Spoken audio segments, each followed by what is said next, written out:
Welcome to Saturday Night Suns. We don't really have any good kind of intro music you know what? And I just even said the wrong name. It's Sunday Night Suns. It was originally Saturday Night Suns, and then it got changed through various versions of whatever. But Blood Doctor, my man Keith. What's up, Keith? How you doing, man? Oh, I'm great. You ready to talk about some... We won tonight, so I'm feeling good. We won tonight, so we're feeling good. And what we're going to do here, basically, the point of this show, Sunday Night Suns, Sunday nights, we're going to be doing it, obviously. Point is going to be, we're going to talk about what we saw this week from Suns basketball. We're going to talk about what we expect kind of in the upcoming game. You can hear my lunatic son, who's almost 4 years old, screaming in the background because not everything is about him and he can't handle that. That's fine. But the point here, truth be told, is to discuss what's going on with the Phoenix Suns, because just to be completely honest, and Keith, I think you'll agree with me, this season is shaping up to be more fun than we anticipated. Yes. And so that in and of itself, I want to talk about this team way more than I've wanted to talk about this team in recent years. Because, look, let's be honest. Like, the Blunt Doctor show subsisted for a long time. Still, the Blunt Doctor show still exists, by the way.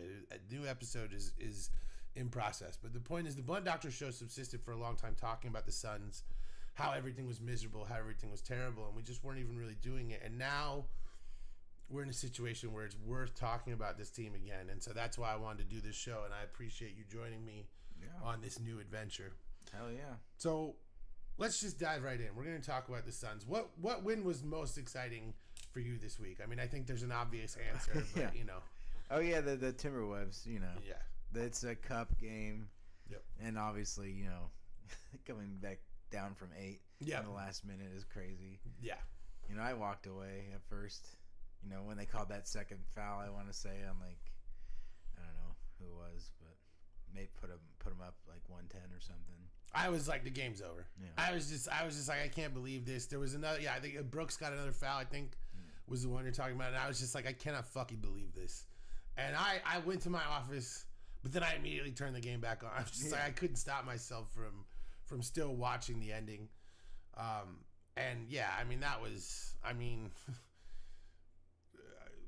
we lose that game 1,000 times out of 1,000 every year before this year. I feel like there's something in the water with these dudes. Yeah, we just missed so many of those games last year where we had a chance to seal it. You know, we haven't been able to see that, you know, in the last few years. And, you know, for it to be Gillespie, a bench player, you know, well, he's much better than a bench player, but, you know, he's coming off the bench for us.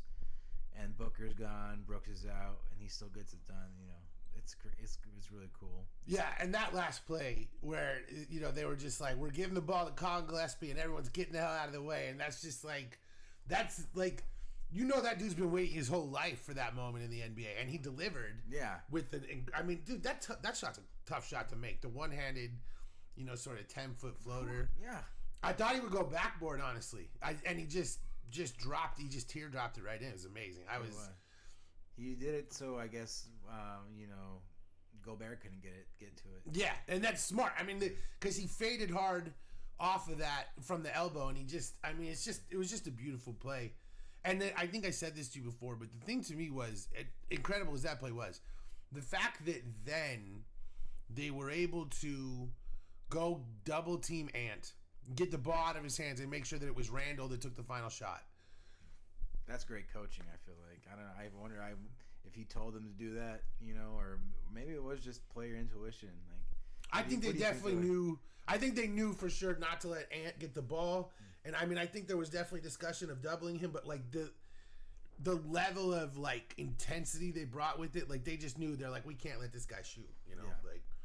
And I really do like Jordan Knott. I mean, I have to say, like, I fully came into this season not expecting to like this dude because everything we know about the whole, you know, Michigan State thing. Ishbia's a Michigan State guy. Gregory's a Michigan State guy.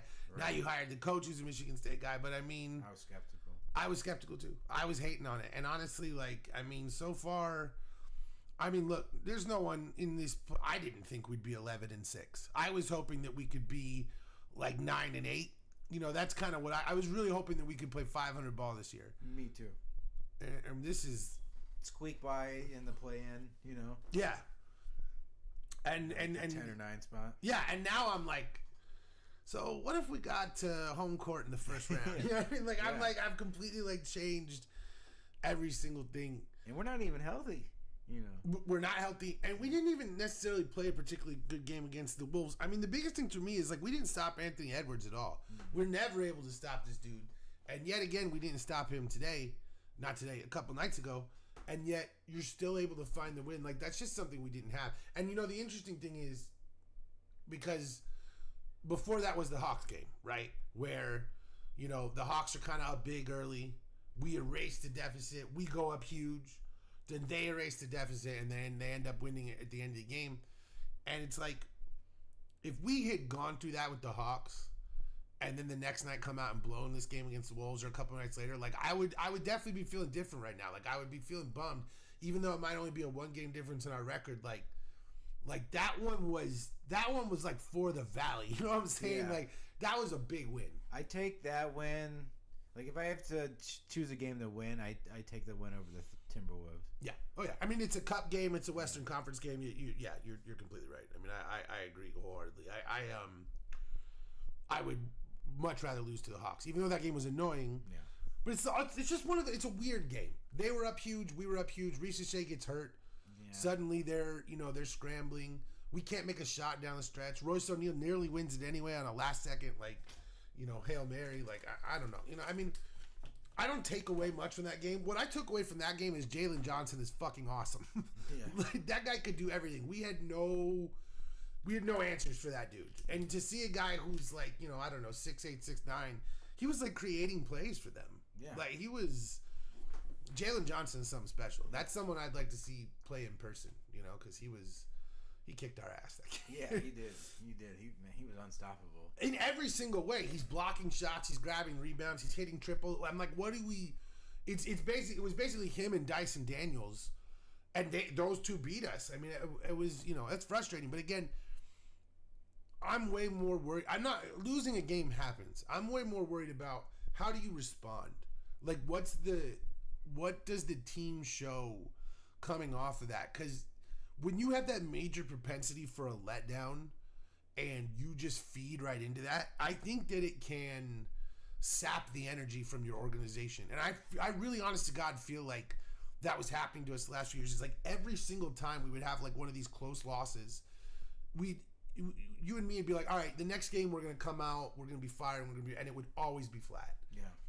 There was no spirit in that team. There was too much pressure, I think, on the team. The expectations were champion or bust, and they just knew they weren't there, mentally or physically with all the injuries that happened that year.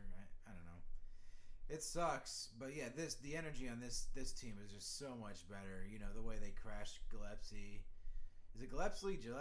Gillespie. Gillespie. Yeah. Gillespie. It's one of those names. It's like Pat Connaughton. It's like it's Onyeka Okongwu. Like there's just some names that they just trick the tongue. Yeah. So just the way our team rallied around him after his game-winning shot. We didn't have that last year. No, we didn't. It's been a couple years. It's really been since Chris Paul was around that we had any sort of semblance of team. I mean, it really was weird going to Suns games the last few years. Like, it's awesome to see KD playing in a Suns uniform, but then you just sort of feel like it's a weird situation. Like, nobody's happy. Nobody's smiling on the bench. There were like the rumors about fist fights in the locker room and stuff, and I don't know how true that shit is, but it's like things certainly weren't good. They weren't friends, It's not like Booker and Bradley Beal are texting each other right now, which is what I wanted. Yeah, I would have loved that. We all wanted that, but fuck Bradley Beal. He didn't care about being here. He never took it seriously. Fuck that dude. Now he's out. I mean, I'm sorry he's out for the season. I would have preferred that he sucked all year instead of getting injured. Like I would have preferred he played 82 games for the Clippers and went 2 for 15 in every single game. Yeah. That's what I would have preferred. I never root for injuries for anybody, even for a guy I hate like Bradley Beal, and I do hate that motherfucker. But I still wish him well. Get healthy. I never want anyone's career to end on an injury. That's lame. I want him to lose miserably and be sad because he played horribly, not because he got hurt. So it's a different kind of hatred here at Sunday Night Suns. But yeah, that Hawks game, I don't take too much from it in terms of I wasn't, I wouldn't be beating myself up over that if I were the Suns. I don't think that again, you're going to have weird games. You're just going to have bad nights. And how you come back from that is what mattered.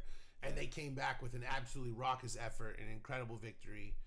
And, then bounce back tonight, with the win against the Spurs. Yeah. And where Fox had a great game. Fox was awesome. He's always awesome against us. No Wemby. But, we don't have Grayson Allen. We don't have Jalen Green. So, it's a different thing. I don't think they had Dylan Harper either. But honestly, they were killing it early. Yeah. Yeah, they were. Fox was destroying us. He always does. Yeah, I was wondering how we were going to handle him. But it's good, just like that Hawks game is now just a memory. Like it's probably not even, they're not even thinking about it now after the, beating the Timberwolves like they did in this game. I mean, that's the thing. It's like the Hawks game sucks, but ultimately it's an Eastern Conference opponent. Like, how much that game, it's a loss, but and it's a loss that you had a big lead in, but then you came back and won against two Western Conference opponents. And now we've got 2-0 against the Spurs. And not only was the Wolves game a Western Conference game, but like you said, it was a cup game. Yeah. So we're in a situation where we're 2-0 in the cup, we're 11-6 in the league, and we're doing well against the Western Conference. Our Western Conference losses so far are what? We lost to the Clippers, we lost to the Warriors, we lost to, I think, the Kings, or did we lose to the Jazz? We lost one really embarrassing game to one of those teams. I can't remember. Regardless, we've got some good wins. We got a couple of, we beat the Pelicans and all these things, which I was at that game. That was a fun ass game. That was the Grayson Allen game. But oh yeah. But not like a signature win. No one's like, we beat the Pelicans. You beat them up though. Yeah, we beat them up. We beat the shit out of them. Interesting thing I will say about the Pelicans, I liked watching Derek Queen. He's a rookie. They paid an extra first-round pick to trade up to get him. Zach Lowe mentions it every episode of his show and criticizes him for it. But I got to be honest with you, he's fun. He was shooting, he's passing. His defense is, not there. But, anytime you see a dude who's, 6'9", playing center, who's, throwing, one-handed hook passes to the corners and shit, you're kind of like, all right, And I love dudes like that. So it was interesting to watch him play. Also, Fears on their team, interesting. But, dude, I mean, it's just one of those things. You've got fucking Herb Jones, and he's such a good player, but it's he's completely wasted on this team, And it's just, I don't know, the Pelicans are sad. But anyway, the biggest thing for me, the Jazz. Yeah, exactly. The biggest thing for me from the Spurs game, though, was that, we really neutralized De'Aaron Fox late in the game. Yeah. And we made him shoot a lot of kind of contested triples. And that's not the stuff that we've ever been good at with him. Yeah, and that fact that we're contesting triples this year is just something that we didn't really do last year. I mean, our defense was horrible last year. Yeah. I just felt like, the Budenholzer fit was atrocious. And I think that more than that, the way he coaches was such a horrendous fit for the roster that we had that it just. I remember we started 7-1, and I was like, "Yeah, it's happening!" And then it looked great, and then Beal got injured.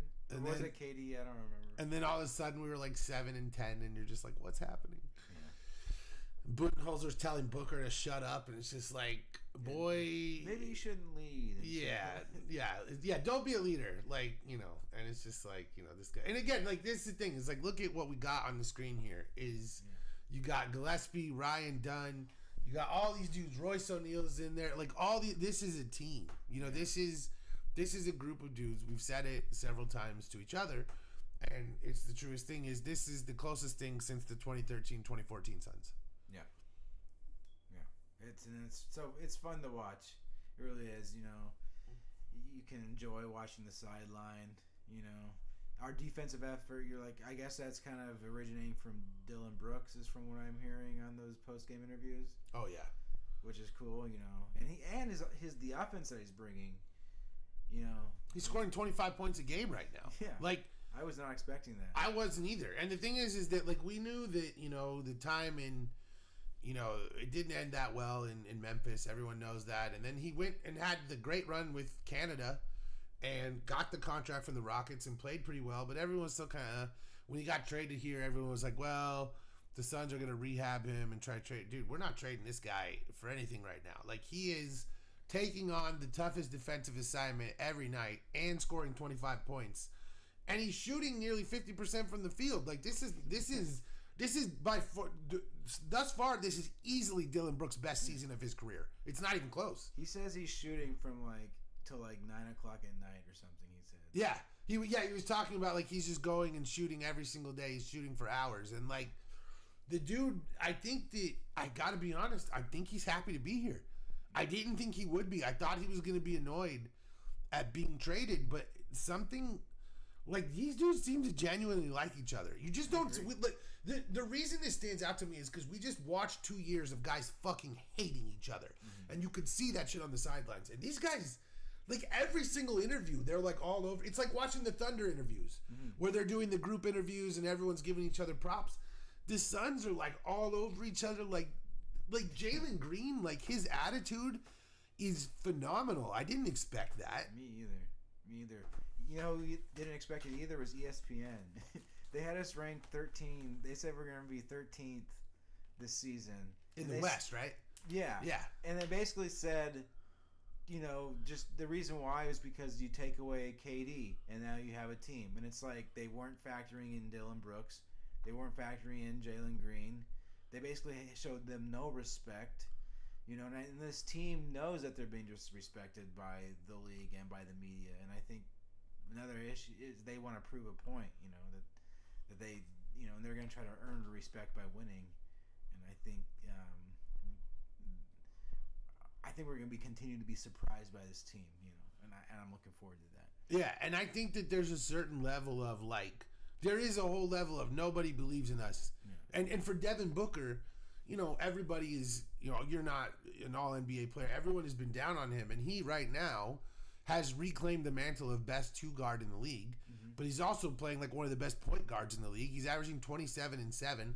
Yeah. Like, he's putting up ridiculous numbers. His efficiency is through the roof, and he's not forcing anything. Like, this is the thing, is that he is letting other dudes do the work. He is happy to just pass off to the open man and let the right play happen. Like, yeah. Booker, he has no ego. I really think that playing next to KD, it put him in a shadow he didn't want to be in anymore. I think that it was clear that, I'm sorry, but Devin Booker is a better player than Kevin Durant at this point. I don't care what's going on in Houston. I've watched Kevin Durant. Listen, all right, I'm going to say something that's controversial here. We're just going to start the show off with a bang. All right? Let's do it. Kevin Durant is not a floor raiser. He's a ceiling raiser. And what I mean by that is, you cannot plug Kevin Durant into an organization and suddenly win 40 games. It doesn't work that way, because he does not build an ecosystem around him. He fits into the ecosystem that exists. Kevin Durant is one of the most selfless superstars of all time, and he is one of the most malleable players of all time. But what that also means is that he doesn't force the issue. And what we watched in, his 2+ years of Suns basketball, the first year, when it was still the Chris Paul era and we took 2 games off the Nuggets, it worked perfectly because Chris Paul ran the offense, Devin Booker was the first option, and KD was the sniper to close everything out. Now, you run into the absolute buzzsaw that was the Nuggets at that time, and that is what that is. Chris Paul got injured. But nobody ever talks about the fact that we were the only team that took 2 games off the Nuggets. We were winning that series. We were winning the series when Chris Paul got hurt. I mean, it was 2-2. Chris Paul got hurt, and then it's over. Did we go up 2-1? I No, don't remember. we were down 2-0. Oh, we were. And then we came back 2-2. Okay. And then in the third game, in game 5, we were winning, and then Chris Paul got hurt. Got it. And that was it. And I'm not saying we would have won the series, but everyone acts like we had no chance, and that's not true. We were in that series, and we took 2 games off them. Miami didn't in the finals. They walked right fucking through the Lakers in the Lakers were most competitive sweep ever. Every game was close. We lost 4-0. So, I just think that Kevin Durant, as incredible as he is, all those Thunder teams always had Russell Westbrook. And I'm not the biggest Russell Westbrook guy in the world, but like KD wasn't really the engine of that team. Westbrook was. Westbrook took more shots. And That was then the whole thing. yeah, and then you go to Golden State and it's like, dude, you're playing off Curry. Yes, he has 2 finals MVPs. Okay. But you know, the Nets, there was really one season where he really carried that team. And in that case, they had Harden and Kyrie for most of that season. You know, he did great in a couple of playoff series, but, you know, that's one-on-one basketball. I'm not saying Kevin Durant is not one of the greatest 15 players of all time. He is. But if you bring Kevin Durant into a bad situation and tell him to make it better, he's not going to do it. If you bring Kevin Durant into a good situation and tell him to make it nuclear, that's what he can do. And that's what he's doing with the Rockets. The Rockets already had a good situation. They already had a good basis. They needed a go-to scorer to make it nuclear. And that's what's going on for them right now. In our situation, they were asking him to be a primary defender, a primary scorer, a primary point guard, all these things. He's not LeBron James. LeBron James is the ultimate floor raiser, right? LeBron James comes into a team, it doesn't matter who you fucking are. Like, if prime LeBron James at age 28 could have won 60 games with you and me playing regular minutes on the team. You know what I'm saying? Yes. Kevin Durant never had that. And I do think there is a little bit of, you know, that. I mean, look, I believe the Suns were the last chance to really save his legacy. Some people are going to give it to him with the Rockets. I'm not, because I think that that's way more about Amin Thompson and Alperen Şengün and the system that they built before KD showed up. I think he's just capitalizing on it like he did with the Warriors. I don't think that Kevin Durant is Michael Jordan or LeBron James or any of these dudes who can take any guys around them and make them better. Like he's not the aircraft carrier. He's the nuclear missile. He's the finishing touch. But that's also fine. Yeah. There's nothing wrong with that. It's just that I do think that what I feel about Kevin Durant's legacy is that he could have been so much more if he was willing to force the issue more. And if he was willing to take more shots and say, I'm going to average 25 shots a game this year and I don't give a fuck and I'm going to score 37 points a game. That is the guy I want to see. And I just think this whole, I'm deferring to everybody. You're Kevin fucking Durant. You shouldn't be deferring. And with the Suns, he then deferred into nothingness. And I think that Beal had a lot to do with that. I don't know. I think that Kevin Durant is the singular greatest final piece that you could find. Yeah. You know? That's what I think. Yeah, you know, I love this time on our team. Honestly, I feel like he did kind of captain the ship in the last couple years. He started off both years pretty great, you know, when he was averaging like 30 points a game or whatever. Agreed.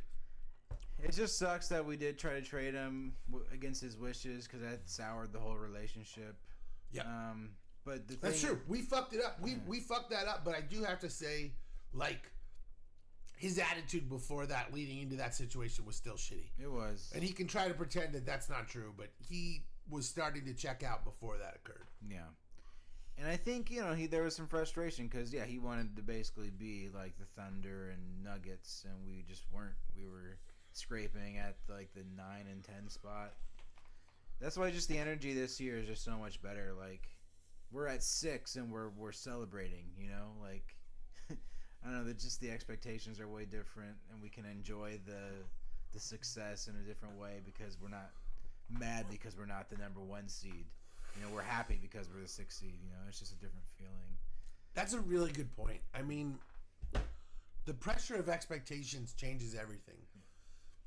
But I also do think that, like, when you crumble at those expectations, it shows that the foundation was never there in the first place. And, you know, the Beal trade was doomed from the start. And listen, mea culpa. I thought it was a great idea. I thought putting 3 dudes who could score 30 at any time, we've seen it work. And I thought in this case, with everything that was going on, there was just going to be so much fucking offense that you figure it out. Mm-hmm. And Bradley Beal's completely unwilling to change the way he plays.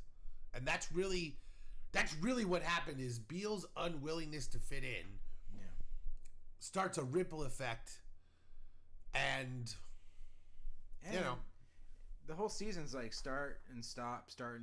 Like, we have this player for next. Like, when you have the big three and one of them is always injured, you can never get the engine going. Yep. You can never you never know what works and what doesn't, because by the time you're like get a groove going, then one of them gets injured again, and it's like, okay. And when we don't have that this year right now. I'm sorry. Go ahead. We just don't have that. We're not like all focused on like a big three this year. So if someone gets injured, we have like the next man up kind of ability in this roster. Yeah, everything is about Devin and playing around Devin. Yeah, Devin if he gets hurt. If Devin gets hurt, then things suck. But the thing is that we have a leader. We have one guy who sets the tone.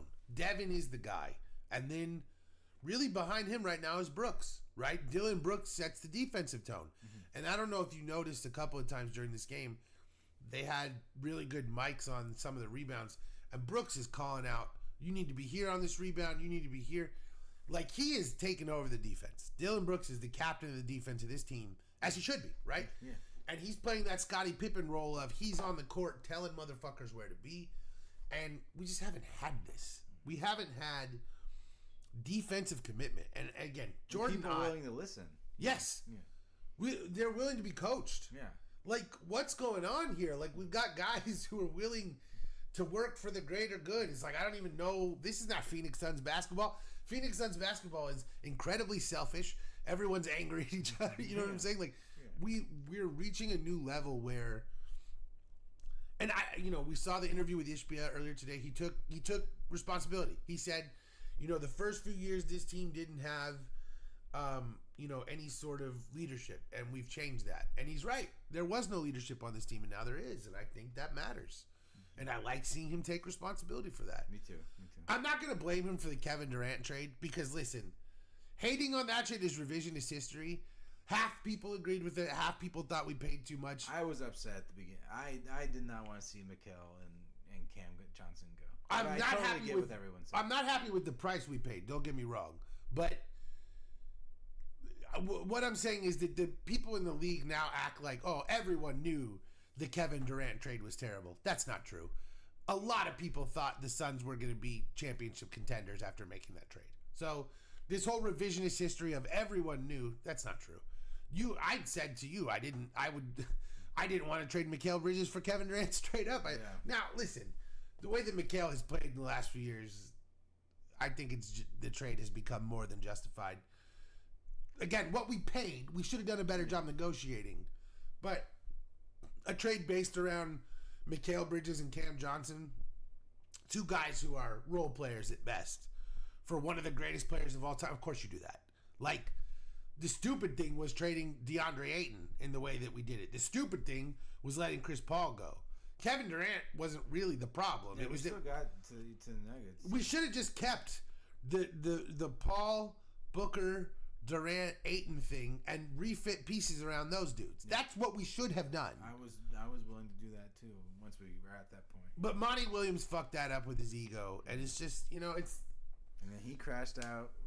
Yeah, and now he's fishing and collecting Pistons paychecks while they actually win games. But hey.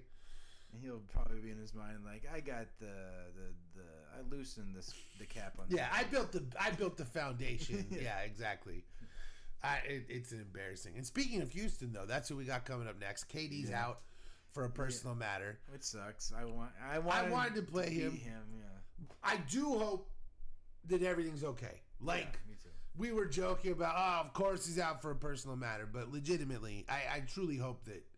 Again, I never wish for injuries, and I never wish for anything bad to happen to someone. So I do hope that, everything is okay in that world. But all of those things being said, I badly wanted KD to come here, and I wanted to whoop his ass. Yeah. But, listen, again, we don't have Jalen Green. We may not have Grayson Allen for that game. I don't know when we were getting Grayson back. Yeah, it's, Grayson's hurt, and that sucks because he's having the greatest season of his career, too. So, but the good thing is we got Dylan Brooks, and he's going to want to deliver a little bit of pain to these Rockets. So it's going to be really interesting to see, how that goes. The biggest thing for me that I'm looking for is, like, how are we going to deal with Şengün? Because, Şengün is awesome. He's, having the breakout season. You might argue that last year was his breakout season, but I'm just saying, like, I wouldn't. Everyone knows about Şengün now. Like everyone knows about, like, he's balling out of control. So the Williams Şengün thing is the biggest thing for me, because we really need to see Williams, like, take out a couple of these dudes on defense and really provide that rim protection that we haven't had. You know what I'm saying? Yeah. He doesn't scare me. We'll beat him up. I like it. We'll beat up Şengün. I like this attitude. This is the right attitude. This is what we need. I don't know. I've never haven't watched him play a game this season. He ain't shit to me. So, if he was so important, I would have watched him by now. I've watched a couple of Rockets. I watched the Rockets. I have League Pass. So. Oh yeah. So I've watched some. I watched one Rockets Spurs game. Very good. How was it? It was good. Yeah. Yeah. I mean, the thing is that Kevin Durant fits in perfectly on the Rockets. He just does, because even without Fred VanVleet, Amen Thompson has their offense rocking. Mm-hmm. KD is the first option, and then when they kind of dump it inside to Şengün, and then KD's kind of the first and last option. Like, we're looking for KD, but if he doesn't have it, we'll go somewhere else, and then at the last second, if we need to, KD bails us out with a jumper. But it looks a lot more like what Durant looked like in his first year with the Suns, where he is there specifically to be, like, again, his Instagram name, Easy Money Sniper. That's what he's there to be. Like, he's there to close these games out. Is he creating shots for himself, or? He is. Okay. I mean, he looks good, man. He doesn't look old. Like, he looks reinvigorated. He's happy. And there's no way to say he was not happy in Phoenix last year. And I don't care who you blame. The situation is what it was. He was not happy. Right. And he is truly very happy right now. And he's playing like it. And I'm happy for him. Yeah, good for him. Good for him. Like, this is the thing. I think that, like, there are only a few teams that I actually, like, hope miserable things for their players, right? New York Jets. Mm-hmm. Ohio, I'm not even going to say their full correct name. Lakers. Like, I don't want any good thing for these people. But for the most part, sports rivalries or whatever. Spurs. Yeah, I honestly, that residual hatred is still there. Like, it's like, I want Luka Doncic and Victor Wembanyama to get deported. Like, listen. Bucks. Yeah. Where is Donald Trump on this stuff? Like, we're talking about Make America Great Again. But Giannis Antetokounmpo, Victor Wembanyama, Luka Doncic, these guys are just allowed to roam free. Yeah. What's going on here, Trump? It is the foreigners that are really sticking it to the Nikola Jokic? Yeah. Deport him. Send his ass packing. Put him back in Latvia with some horses or whatever it is he wants to be doing. I agree. Let's get Ice to come to the building. Oh my God, yes. Yep. This is NBA Ice, baby. Too far. This show is sponsored by Ice. Yeah. Immigrations and Custom Enforcement. Of all the jobs, it's a job to have. Fuck ICE. Yeah. Free Palestine. I agree. Etc. To quote Hannah Einhorn. Yeah. Let's be very clear, real quick, in case anyone watches this and gets whatever. Fuck Donald Trump. Fuck ICE. Free Palestine. Fuck genocide. This show, we are as left wing as you can conceivably get. We're anti-genocide on this show. Yeah. I know that might be a hot. That's crazy. Yeah. We're crazy liberal activists with our woke Antifa propaganda. We think genocide is a bad thing. I know it might be a hot take. It might be. It's a scorching take. Yeah. But this show is as left gets. I, and Keith can confirm this, was recently, my most recent podcast was canceled because we were too liberal for the conservative network. So fuck those people. Yeah, we were too West Coast. Too West Coast. That's and like the most left side. Too best coast, of the baby. Country. Yeah, dude, West Coast is best coast. Yeah. Come on. Listen, anybody who has spent time in New York and California knows where the better place is. And I don't give a shit about your pizza And I don't give a shit about your city where you bang 80,000 people and you all share STDs together. Congratulations. I do kind of care about their pizza. Well, I can get it anywhere else because I can get it shipped. Fuck you. This is a new world. I can get dry ice shipped pizza from New York. Spend a week on a beach in San Diego and tell me that you want to go back to crowded ass East Coast cities. I promise you that you won't. And also Phoenix something or another. Anyway, I'm like pizza. I'm promoting California on my Phoenix show. I mean, the thing is, listen. All right, let's talk. You know what? Let's just do it for a minute. Let's talk about why Arizona is the most underrated state in the union. Okay? Do you know how many states have legal marijuana, legal gambling, and legal daily fantasy? Because it's not fucking many, but we got that shit right goddamn here. Do you know how many people are fucking 4 hours from Las Vegas, where, by the way, they don't have legal daily fantasy, but we do here in Arizona. But how many people are 4 hours from Las Vegas? Very few. But we are 4 hours from Las Vegas here in Arizona. I am also 8 hours from the Los Angeles water, which means I can be there in a day and still not have to fucking live there or listen to any of them talk. That's the dream for all of you. Oh, and by the way, there's no Ron DeSantis. There's no MAGA morons. I mean, okay, we have Carrie Lake, but for the most part, we put her in a box. And this state is home to the Phoenix goddamn Suns. Yes.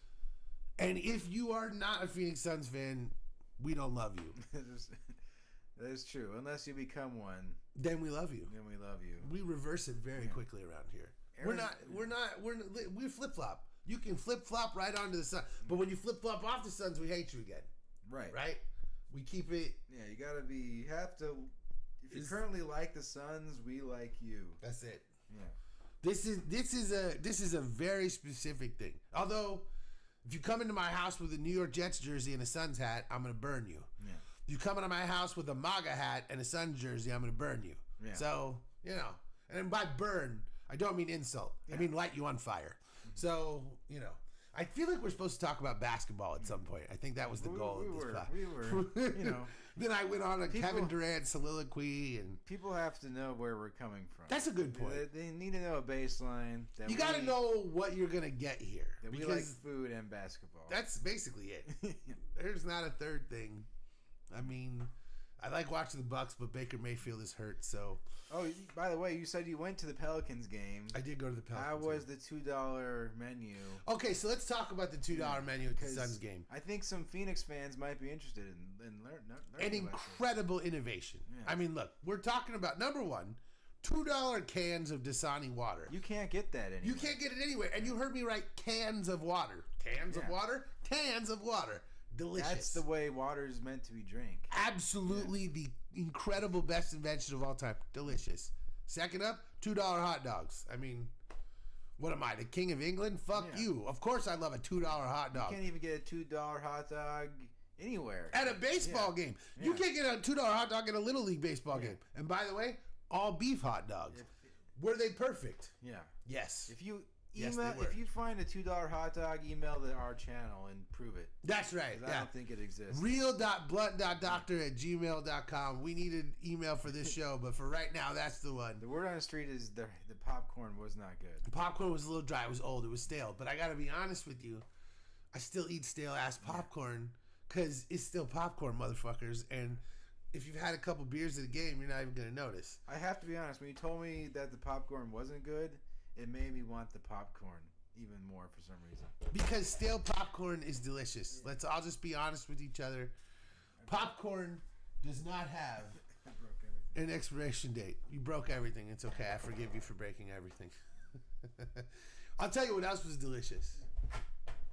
The bags of chips. For only $2, you can get a bag of chips from Frito-Lay. So obviously those were kind of good. Go soon though, because the Suns are getting better. They're getting better. It's gonna be too expensive to go. And this is the thing. I told you this. I tweeted Ishbia and I said, listen, the $2 menu is amazing. Again, you've got hot dogs, you got water, you got chips, and you got popcorn. This is a good deal. Yeah. These are good. $2. You get as many of them as you want. You grab 5 waters, you grab 5 hot dogs. They do not fucking care. Mm-hmm. But I told him, the one thing we're missing is $2 street tacos. That's it. Ooh. Because listen, this is Arizona. They don't even always have to be the same. You can source them different ways. But it's like just a little bit of meat and then a little bit of onion and cilantro. You got yourself a street taco. That's all you need. All you need is a little chicken and seasoning, a little beef and seasoning, a little pork and seasoning. Doesn't matter. You can literally change them out based on whatever you're able to get at that point. And here's the other thing. Let's be honest. Is a potato taco going to work for me? You goddamn right it is. Yeah. I'm not going to. Potato is closer to the shape of a basketball. I mean, we're just working right here. So I'm just saying, the $2 menu is incredible. I just think we need street tacos because we need a little bit of that Arizona flavor. But I got to tell you, the $2 hot dog. I mean, I ate 3 of them. Let's be real. I ate 3 motherfucking hot dogs. We went in. I took my nephew. Shout out to my boy Connor. He's not allowed to watch this show. And we went in. We both got 2 hot dogs. We got water. We got chips. You know, we do all these things.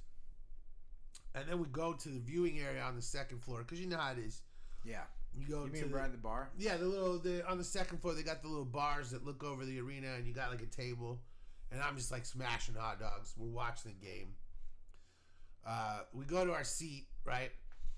Well, we bought nosebleed seats online, so the first thing we do is go sit in someone else's seats that are better, right? Because that's what you do. Yeah. So we're sitting there for like the whole second quarter. $13 seats. Yeah, well, because we had $7 seats, right. So we're sitting in the $13 seats. Exactly. That's what so we sit there for the whole second quarter. And eventually, this dude and his girl come up, and he's like, "Oh, I didn't get our seats." I'm like, "My bad, man. We were on the wrong side, and we just stayed. Sorry." Mm-hmm. And he kind of like looked at me like, "Fuck you," and I just wanted to be like, "Homie, you brought your girl to a $13 seat.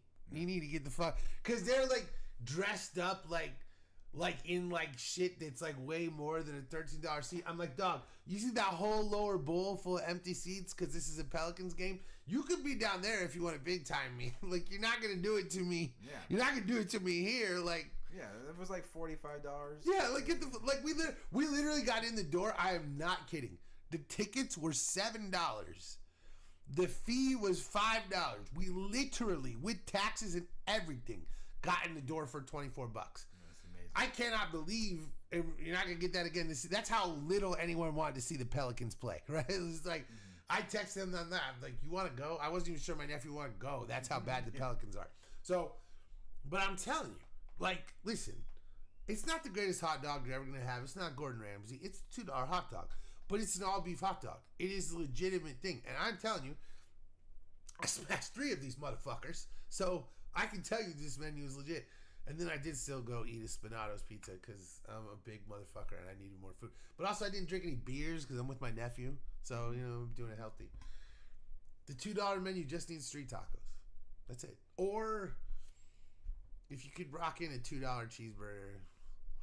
Yeah. I might. If they could put in $2 cheeseburger, $2 fries, and a $2 street taco, I mean, you'd win the day. Now, the thing is, they still have all their other places, so they're not trying to cannibalize those places. It's just that... That's true. It's that the poor people need some shit to eat. Because you got kids going to these games who can't, you know... I can't pay $20 for a pizza. Yeah, not everyone's going to Benihana. Yeah, that's the thing. It's like Benihana's there. Spinato's is charging $20 for a personal pizza. Like, not everyone can afford it. And I appreciate the fact that Ishbia cared about this. I mean, listen... Matt Ishbia, listen, is he perfect by any stretch of the imagination? No. The KD trade, you know, the Beal trade, those things, that embarrassing interview where he said 28 of 30 teams who want to trade with that, like, those things are bad. But let's also talk about the good things that he's done. Step 1, he built a WNBA practice facility unseen throughout the entire WNBA. This guy spent more money on that practice facility than most teams have ever spent on their roster, their payroll, everything forever. He gave the WNBA team, the Mercury, the level of practice facility that the Suns have. That's not a thing that you see. This guy made sure that they were taken care of. Maybe it's not quite as... I don't know. The point I'm saying is that the Mercury have like the best practice facility in the NBA because of Matt Ishbia. And they got to the finals because of it. Because of him. Because he brought in Alyssa Thomas and all these things. That's 100% true.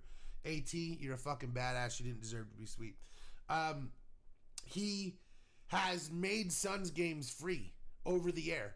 When he bought the team, one of the first things that he did is he basically canceled the deal with Bally Sports that was bullshit, and he immediately put Suns on free over-the-air television.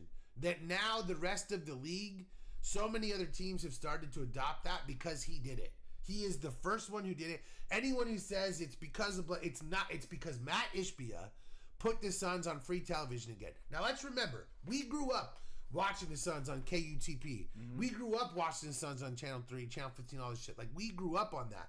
And he was like, we're going to go back. This is a dude who didn't grow up here. He's not from the Valley. He doesn't have reasons to care. He's from Michigan. Exactly. And yet he said, no, I'm going to make this free for the people of Arizona. That is fucking good. He came in and saw that going to Suns games is so expensive and you can't even then afford to eat. So he created this $2 menu. It's the hot dog, popcorn, chips, water, and Coke. Like, again, it's not every single thing in the arena, but if you don't have, like, again, the other thing is that you average out the money. Like, I bought a pizza, I bought this, everything was $30. That's fine. But if everything is $100, it's ridiculous. Yeah. And that, the guy cares. That's Slim Pickens.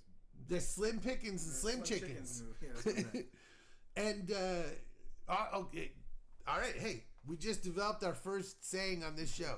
Slim Pickens and Slim Chickens. It's when someone does something shitty. Yeah. That's what we've just developed our first inside joke. Slim Pickens and Slim Chickens. That's what anyone who watches it, you're going to get incredible humor like that. But no, for real. And that's why you pay us. Pay us money. Matt Ishbia sponsored this show. Yeah. He paid for all of this. Matt's my best friend. No, but for real, I think he's a good owner. And I'm excited to see what other innovations he have. And again, I really do think that $2 free tacos is just a really good idea. It's a Phoenix thing. Yeah. Let's connect with the people. And honestly, like, the guy's not perfect, but he cares. He cares so much about the Suns being good. He's in these locker rooms, like, dude, like, he's like doing full daps and shit. Like, he's like, he cares. Like, this is the thing is, he's our age. Yeah. He's like 2 years older than us. He played college basketball. Like, it's like if you or me invented some shit and we're rich and we owned a team. Like, of course we would. Wow, I didn't realize he was in his 40s. Yeah, he's 41. Wow, dude, he was on the 2000 Michigan State Final Four team. He was a bench player. He didn't like play a lot, but like he was like number one. Michigan State. Listen, I'm a Michigan guy in college sports. I'm a University of Arizona and University of Michigan guy. We don't need to go all there. Point is, Michigan State has a really good basketball program, and the fact that he was on a Michigan State Final Four team means he could have started for a lot of other teams. So Matt Ishbia knows basketball. He's not a nobody who knows. This dude played college basketball, so he's so much better than most other owners who are just billionaires who want to play with their toys. That's why he traded for Kevin Durant, because he knows what a superstar can do for a team, and he just thought, I want to do this. It didn't work out. Right. That's okay. That's why he traded for Bradley Beal, because he valued Bradley Beal's superstardom more than he valued pick swaps. It didn't work out. That's okay. New owner syndrome is a real thing. He cares. And he said, I was wrong for doing those things. I'm going to fix them.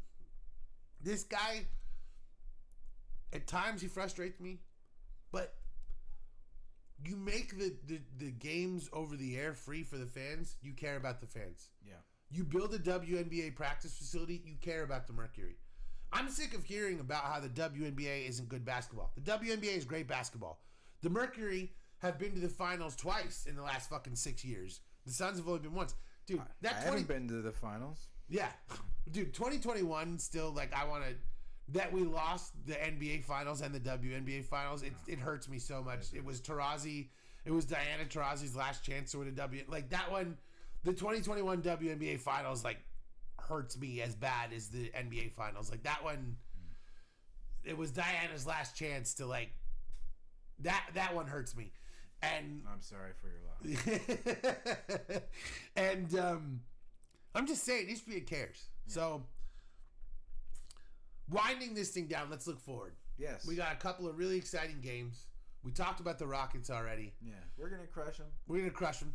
It's tomorrow. We've crushed the Rockets. Keith is suddenly Italian. Yeah. The Rockets are red sauce. It makes sense. Red Rocket. Later in the week, we've got the Kings in a cup game, which I believe that we should be able to handle. DeMontis Sabonis is hurt. You know, it's basically DeMar DeRozan is the last man standing in Sacramento, which is. And they beat the Nuggets, so it's not going to be a cakewalk. That's a good point. I mean, Russell Westbrook. Like, listen, Russell Westbrook has been. He's not good anymore, but he's been better for the Kings this season than you might have anticipated. He's got a couple of triple doubles, like. Yeah, if he's on against us, it's going to be a game. That's the thing is Russell Westbrook hates us for some reason. Yeah. He always plays so well against us. So that game, I'm not counting it as a victory as much as I would love to say we're too talented for them. Yeah, I'm not counting anything. I think if Grayson's back, I think it's going to be way too hard for them to keep up with us offensively. But do you think he'll be back by then? I'm not sure. I don't. I think it's a groin issue. I think it's going to be longer, and so. But I haven't maybe I missed that he was out a few weeks. I didn't see that though. I thought it was still game to game. Okay. I could be wrong. I could be totally wrong. I'm not the best with injury updates. I still think that we should win that game. I believe that go 3-0. Well, and I just think that we have surpassed the Kings at this point. I know that that's not saying much, but they were good a couple years ago. Yeah. We went to the game where last season where Fox just kicked the shit out of us and he's waving bye to us.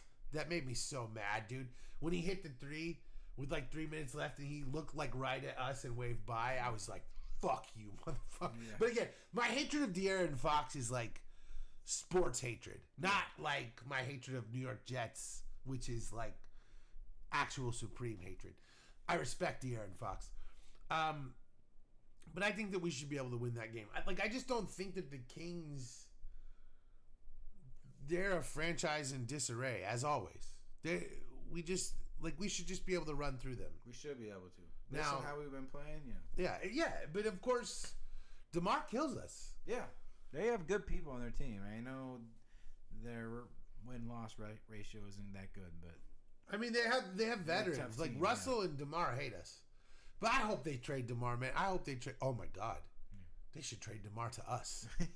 Who would we give him though? That's the thing is we would have to give up like Jalen Green, Bradley Beal's salary. Yeah, we would have to give up Jalen Green. You're right, and I don't want to do that. But I would love DeMar DeRozan on the Suns. I have to be honest. I've always loved DeMar, and I love how clutch he is, and I would love like a half of season of DeMar playing for the Suns. Like if Jalen was just hurt and he wasn't going to be back and we were winning and we had a chance and we traded Jalen for DeMar. I don't want to trade Jalen Green. I love Jalen Green. But I'm saying in a world where we did that and I get to watch like half a season of DeMar playing clutch games in a Suns uniform, I have to be honest that I would thoroughly fucking enjoy that.